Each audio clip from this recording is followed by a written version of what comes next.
Hey guys, it's Diver here, and we've just got word via the in-game notices that a bunch of balance changes are coming to WotV JP tomorrow on August 9, alongside the release of the Dark Odin Vision card. So what are these changes? Well, for starters, we have some minor tweaks to two vision cards, Dark Odin and Dark Tetrasulfide.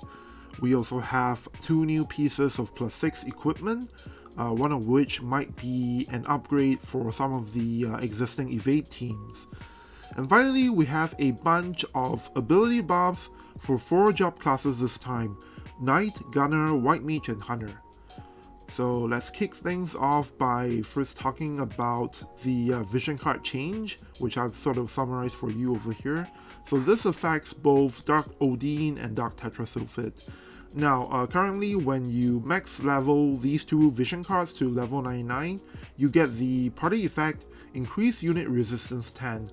And there are times that, you kind of have to decide between running Dark Odin with all of its great effects, but also unit resistance 10, or running another vision card that gives you a better unit resistance 20 but doesn't have all the extra stuff that Dark Odin comes with.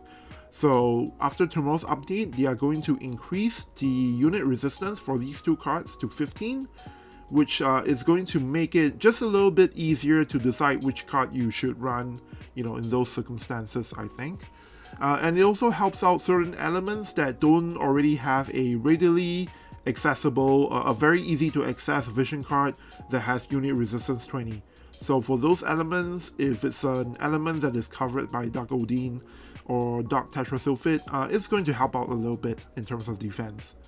Now, with regards to the +6 equipment, they haven't told us what the effects will be, but we know that we'll be getting tomorrow Black Garb +6 as well as Platinum Helm +6. Black Garb, of course, is one of two pieces of premium evade equipment. As you can see here, the dodge version, maybe let me just switch it to the global version. Here on WotV Calc, it's not changing. Okay, here it is. The dodge version of Black Garb gives you 21 evade and increased evasion rate 10 for +5. I'm kind of curious to see what kind of buff or improvement they're going to give to this piece of equipment for its +6 version.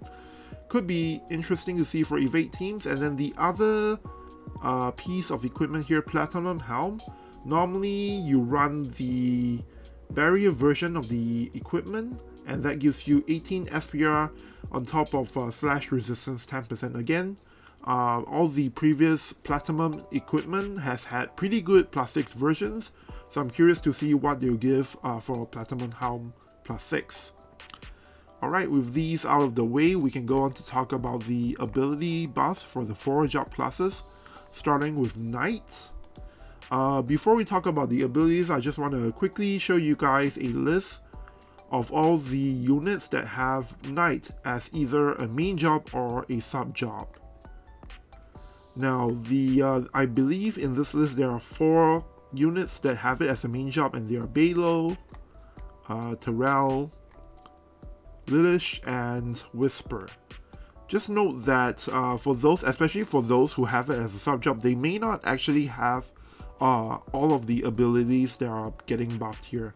But one unit that does have everything listed here is Whisper, so we'll be using her skills page here on WotV Calc to sort of refer to the description for each move, and then all I have to do then is to read out to you the changes that are being made. The first move that's getting a buff for Knight is Trinity Break, which normally does some damage and then decreases ATK, MAG, and agility on the target enemy, and it has a range of 3.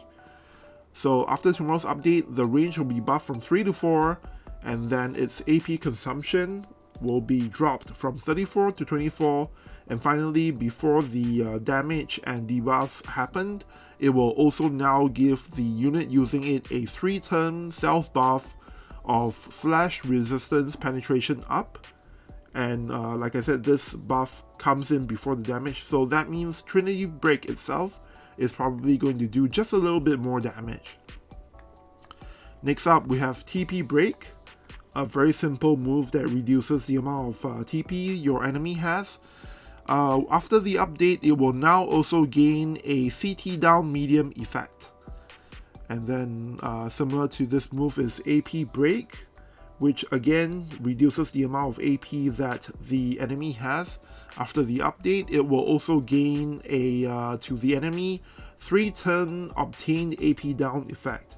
So not only will it reduce the existing amount of AP the enemy has, but also for the next couple of turns, the amount of AP that the unit can generate is going to be decreased as well. Next up we have, this is Divine Healing, and normally Divine Healing as of right now increases your unit's max HP as well as restore part of the HP for 3 turns. With the update, they are going to give this move elemental debuff resistance greatly increase as well as healing ability up. So it will be, once you have this, once you use this move, it will make it harder for your enemies to decrease the amount of elemental resistance you have on the unit, and also every turn you'll be getting quite a bit more HP recovery. The next two abilities that are getting buffed. Wait, I just want to double check that we can see everything in my screen setup. Okay, alright. Okay, so the next 2 abilities that are getting buffed are actually passive abilities, passive support abilities. The first one is Divine Protection, which normally gives you 15 debuff resistance. After the update, it will now also add some area resistance. We don't know to how much though. And then the other passive that's getting a buff is HP up level 1. Now they will change this ability's name to something else. In Japanese it's Naito no Kokoro-e, but I don't know what the English version is called.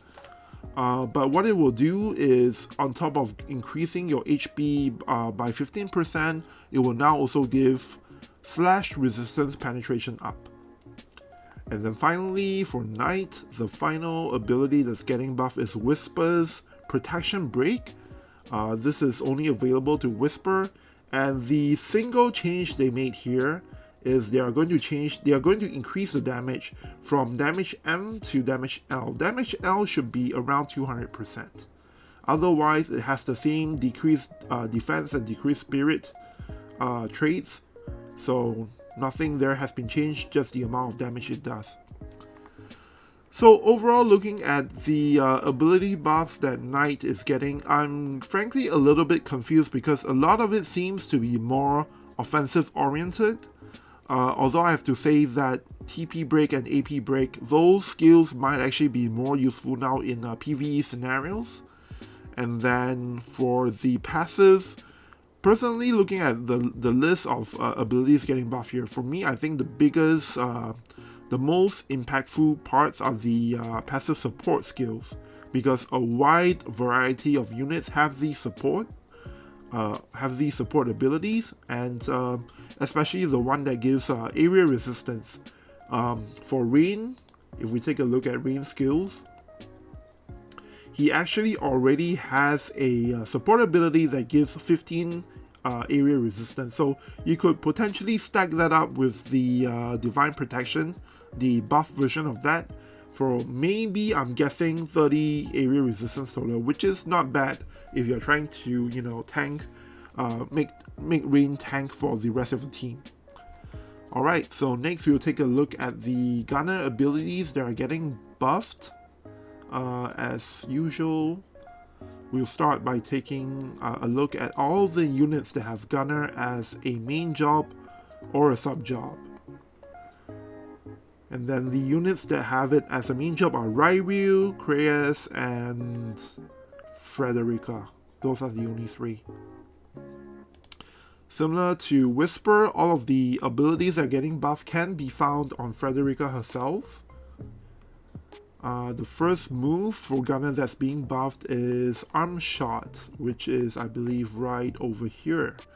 Normally, Arm Shot does 200% damage and has a 25% chance to inflict disable for 3 turns. After the update, it will, well, first of all, they're changing the range height from 0 to 1. And then on top of the the damage and the disable effect, they are also getting they're adding the effect 3 turns debuff to the target enemy. Reaction activation rate greatly decrease, and this effect will happen before the damage takes place. Personally, I'm quite happy about that because this means that you could potentially use a gunner unit with arm shot, and then if let's say you're fighting another gunner unit, if you use a skill, maybe it has the potential to lower the reaction ability of reflex all the way down to 0, making the fight go, a lot more consistent. So that's something I'm quite looking forward to. Now the next ability that's getting buffed for gunner is Vital Shot. And normally this does damage as well as have a 35% crit chance and a 100% chance to knock back the target by 1 square.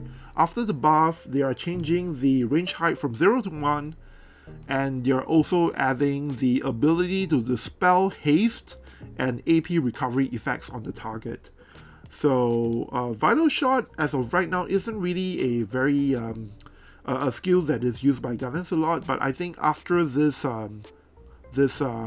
pretty significant buff, I think you start seeing it being used a lot more often, especially against teams that have Valus in it. Next, we have Double Shot. Double Shot is pretty simple. It does 2 hits of damage, and then now after the update, it will also give you 3 turn defense down, and I believe this wording suggests that the 3 turn defense down comes in after the damage has been applied. Next up, we have Blackout, which is right over here. A move that has a 25% chance to blind on top of dealing some damage. The only change they have made here is to increase the range height from 0 to 1. Next up, the second last move is Council.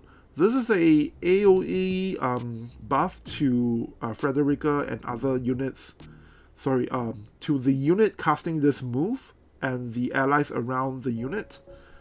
It will increase critical rate, and then after the update, it will also increase the amount of critical damage. And then finally, we have Piercing Shot.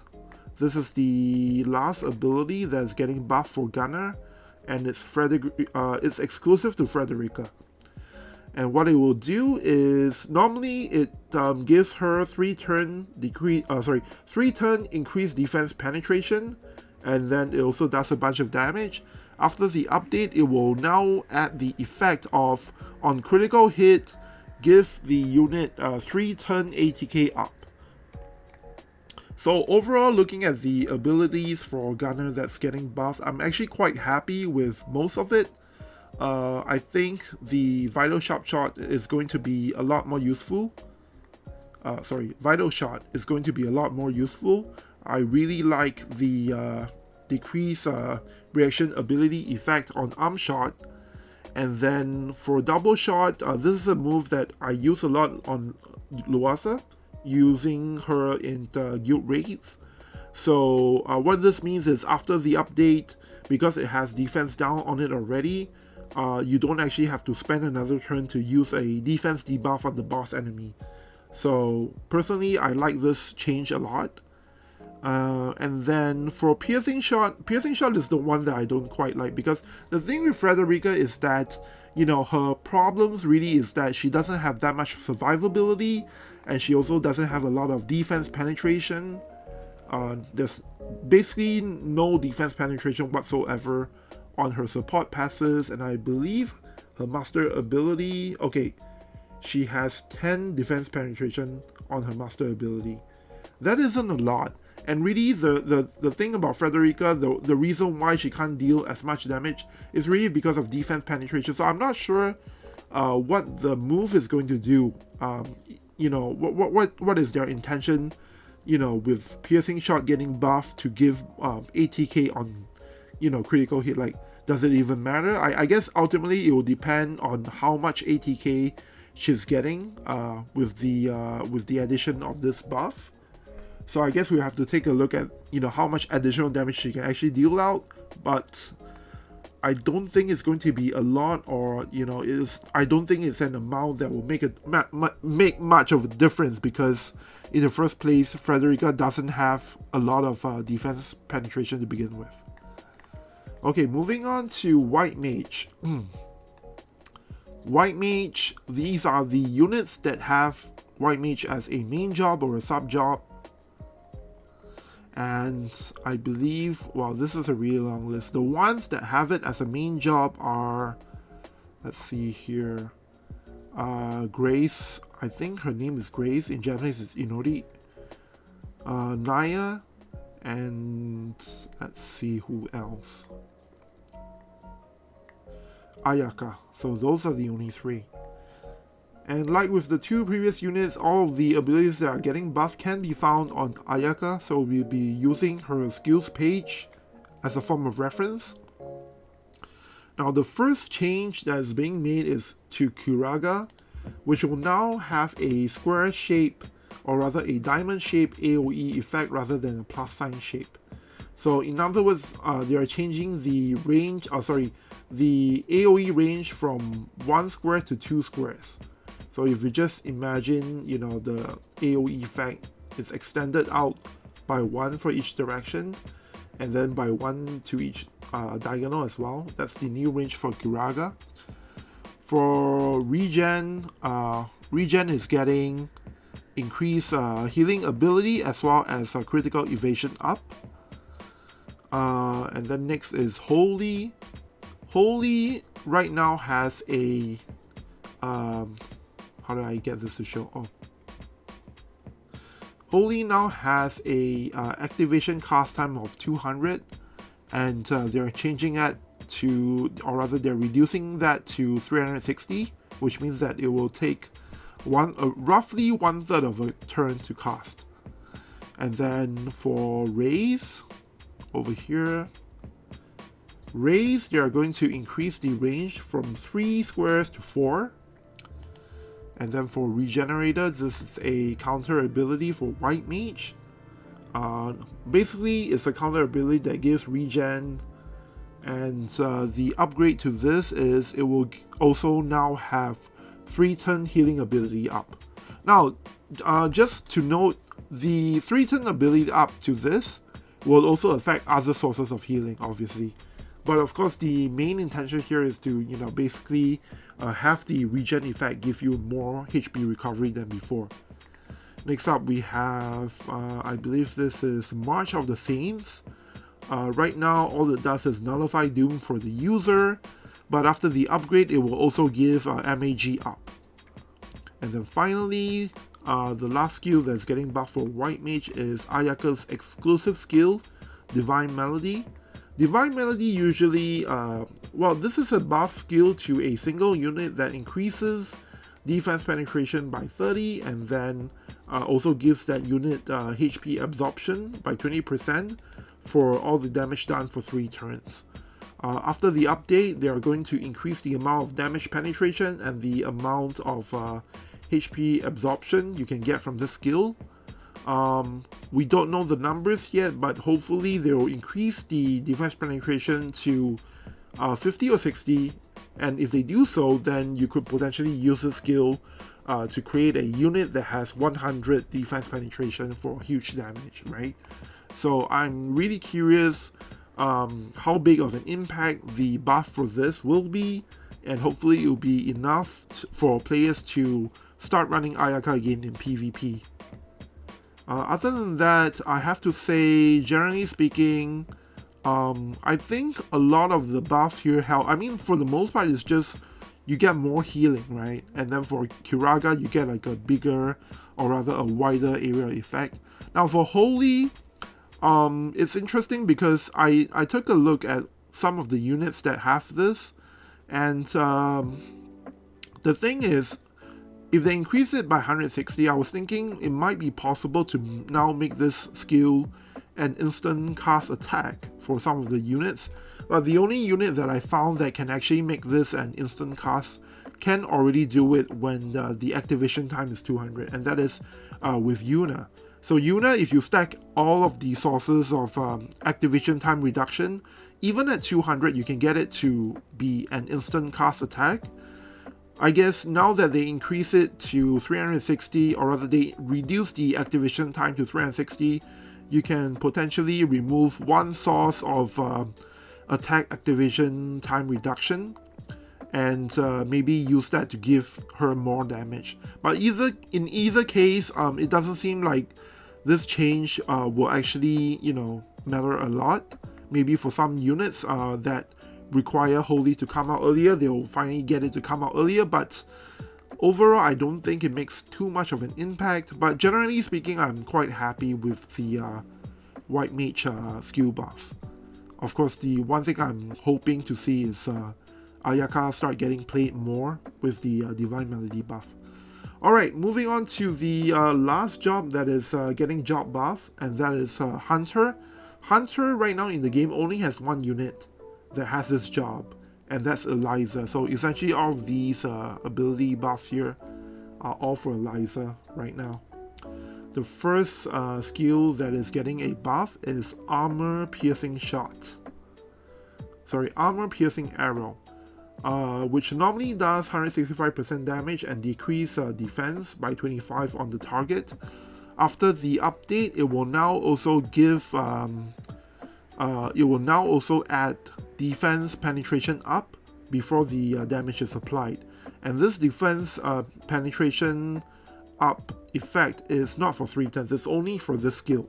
So in a way that makes it quite similar to Clean Piercer, which has defense penetration 50 just for this cast. So I'm quite curious how much defense penetration they're going to give this move.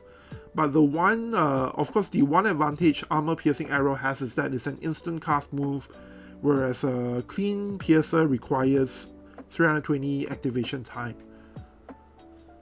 So next on the list is Triple Flight. Triple Flight normally does 3 hits of damage, and it also decreases AP on the target when a critical hit is performed.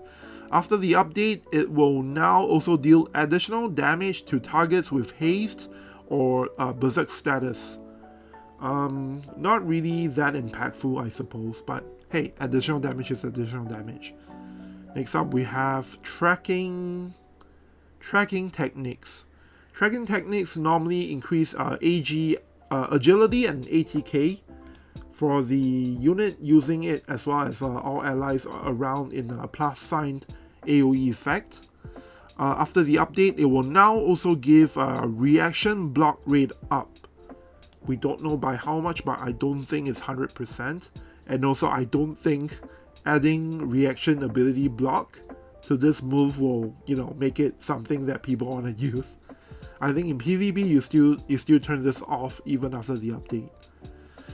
Next up we have Eliza's counter ability, Ice Snare. The only change they are making here is increasing the range from 4 to 6. And then finally we have Eliza's job level 25 skill, Arrow Storm of Removal. This move dispels Protect and Shell for targets, is an AoE move, and it also deals pretty good damage. And the change they are making here after the update is reducing the amount of AP consumed from 40 to 35. Overall, I have to say for Hunter, definitely the most impactful skill is the most impactful buff here is for Armor Piercing Arrow. And most of the time, I think, for Eliza users, you want to turn Clean Piercer off.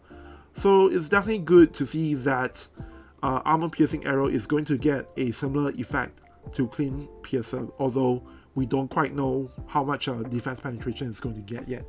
The other moves seem like, just tiny upgrades that don't really matter that much. I guess the counter attack, this one is pretty good for PV scenarios like Guild Raid, when you really want to get some additional damage out of RNG, I suppose. And then for the level 25 skill, using up a little less AP is always nice. Okay, so that's it for all of the balance changes this time. Let me know in the comments if there are any particular abilities that has piqued your interest that you think may make an impact in the game. Otherwise, I think that's it for me for this video. Thank you for watching, and I guess I'll see you guys next time.